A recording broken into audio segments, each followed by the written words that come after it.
खूबसूरत जिन्न से मोहब्बत करने का अंजाम मेरा नाम अनम है। मेरी उम्र आज 33 साल है। यह बात उस समय की है जब मेरी उम्र 17 साल हुआ करती थी। फरवरी का महीना चल रहा था। ठंड बहुत ज़्यादा थी। मेरी कुछ सहेलियां मेरे घर आई हुई थीं। रात में हम सब बातें कर रहे थे।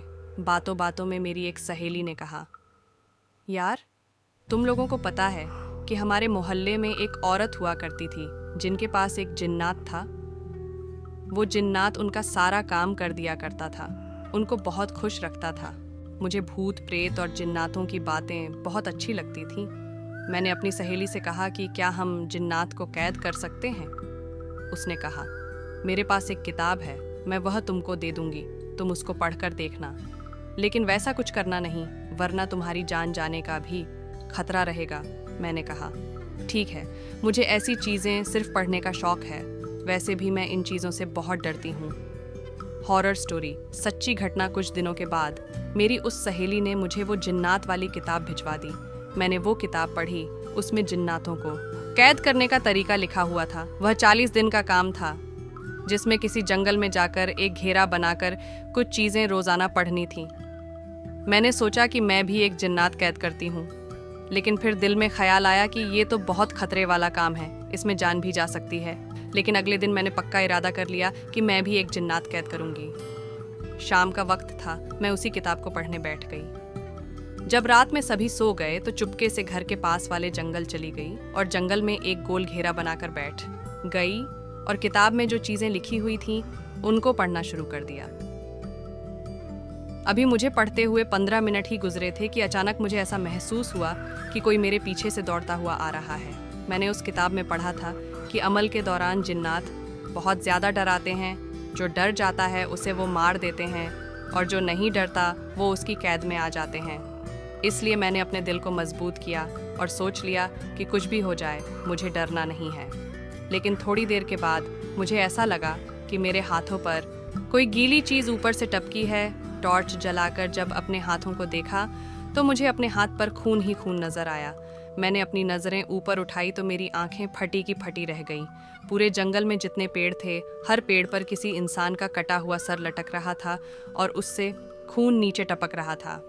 डर के मारे मेरे जिस्म के रोंगटे खड़े हो गए, लेकिन मैंने अपनी आंखों को बंद कर ली और अपने दिल से कहा कि तुमको डरना नहीं है, तुम बहुत बहादुर हो, परेशान मत हो, ये सब खत्म हो जाएगा। किसी तरह उस दिन का वजीफा मुकम्मल किया और घर वापस आ गई। अगले दिन रात में फिर से उसी जगह पहुंच गई और वही चीज़ें पढ़ना शुरू कर दी। थोड़ी देर के बाद मेरे सामने बहुत डरावनी डरावनी शक्लें आने लगीं। वो सब जिन्नात थे। मैंने आज तक कभी जिन्नात नहीं देखे थे, लेकिन उस वक्त वो मुझे बहुत डरावनी डरावनी शक्लों से डरा रहे थे। मैंने अपनी पढ़ाई जारी रखी। थोड़ी देर के बाद वो सारी डरावनी शक्लें खुद ब खुद गायब हो गई और मैं अपना उस दिन का भी वजीफा पूरा करके घर वापस आ गई। इसी तरह पूरे 30 दिन गुजर गए। जिन्नात मुझे रोज़ाना नए तरीकों से डराते थे, लेकिन मैंने हिम्मत नहीं हारी और रोज़ाना अपना वजीफा पूरा करती रही। एक दिन जब मैं जंगल में बैठी अपना वजीफा पूरा कर रही थी तो अचानक मुझे ऐसा महसूस हुआ कि जैसे सामने से कोई ट्रेन आ रही हो। मैंने हटने की कोशिश की, लेकिन मुझे फ़ौरन याद आ गया कि नहीं, अगर मैं यहाँ से हट गई तो जिन्नात मुझे जान से मार देंगे। मैंने आंखें बंद कर लीं और अपना वजीफ़ा जारी रखा। उस दिन जब मैं अपना वजीफ पूरा करके घर जा रही थी तो रास्ते में मुझे पीछे जंगल से अजीब अजीब डरावनी आवाज़ें सुनने को मिल रही थीं। मैं किसी तरह घर पहुंची और अपने बिस्तर पर लेट गई। रात के वहीं कुछ 2:30 बज रहे होंगे। जब मेरी आंख खुली तो मैं अपने कमरे की हालत देखकर चीख उठी, क्योंकि मुझे पूरे कमरे में सांप ही सांप भरे हुए नजर आ रहे थे और मुझे ऐसा लग रहा था कि मैं सांपों के ढेर में सबसे नीचे पड़ी हूँ। हर सांप मुझे काटने की कोशिश कर रहा था। मैं बहुत डर गई थी और मैंने जल्दी जल्दी पढ़ना शुरू कर दिया।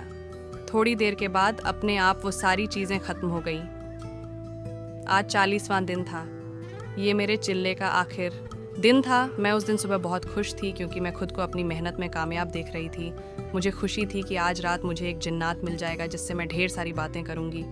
मैंने किताब में पढ़ रखा था कि आखिरी दिन बहुत ज़्यादा डराया जाता है, इसलिए मैंने पहले ही से अपना दिल मजबूत कर लिया था कि आज कुछ भी हो जाए मैं डरूंगी नहीं। जब रात हुई तो मैंने जंगल पहुंचकर रोज की तरह गोल घेरा खींचा और उसके बीच में बैठकर पढ़ने लगी। थोड़ी देर के बाद वहां बहुत से जिन्नात आ गए। डरावनी शक्लों में मुझे डराने लगे। एक जिन्नात को मैंने देखा कि वो मेरी मम्मी को पकड़कर ले आया और उनका गला काट दिया है। थोड़ी देर के लिए मुझे डर लगा, लेकिन मैं जानती थी कि ये सब झूठी चीज़ें हैं, ये सिर्फ मुझे डरा रहे हैं। ऐसा कुछ भी नहीं है। किसी तरह उस दिन का भी चिल्ला पूरा हुआ और मैं खुशी खुशी अपने घर वापस आ गई। आज मेरी मेहनत कामयाब हो चुकी थी। किताब में लिखा हुआ था कि आखिरी दिन रात के 12 बजे तुम्हारे पास एक जिन्नात आएगा। तुमको उससे वादा लेना है कि वो तुम्हारा गुलाम बनकर रहेगा। उस दिन रात मैंने अच्छे से नहाया और खूबसूरत कपड़े पहने और फिर अपने बिस्तर पर आकर आराम से बैठ गई और जिन्नात का इंतज़ार करने लगी। वक्त गुजरता जा रहा था, लेकिन मुझे किसी चीज़ का एहसास नहीं हुआ। रात के वही कुछ 3:15 बज रहे थे कि अचानक मुझे कमरे में बहुत तेज़ खुशबू महसूस हुई। मुझे थोड़ा सा डर भी लगा, लेकिन मैंने खुद को संभाला। अचानक मुझे अपने पीछे से किसी के चलने की आवाज़ महसूस हुई। मैंने पीछे मुड़कर देखा तो एक बहुत ही खूबसूरत नौजवान लड़का सफ़ेद कपड़े पहने हुए मेरे सामने खड़ा था। उसे देखकर मैं सहम सी गई। उसने मुझसे कहा कि मैं आपका गुलाम हूँ, आपने मुझे क्यों कैद किया है?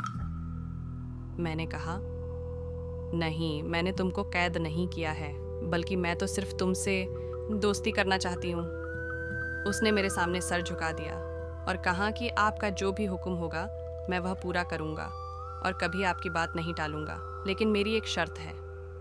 मैंने पूछा, बताओ क्या शर्त है?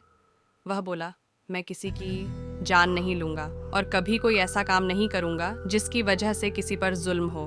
मैंने कहा, ये तो बहुत अच्छी बात है, मैं नहीं चाहती कि तुम ऐसा कोई काम करो, मुझे तो सिर्फ तुमसे दोस्ती करनी है। वो मेरे पास आकर बैठ गया और उसने बताया, मेरा नाम शाहिद है।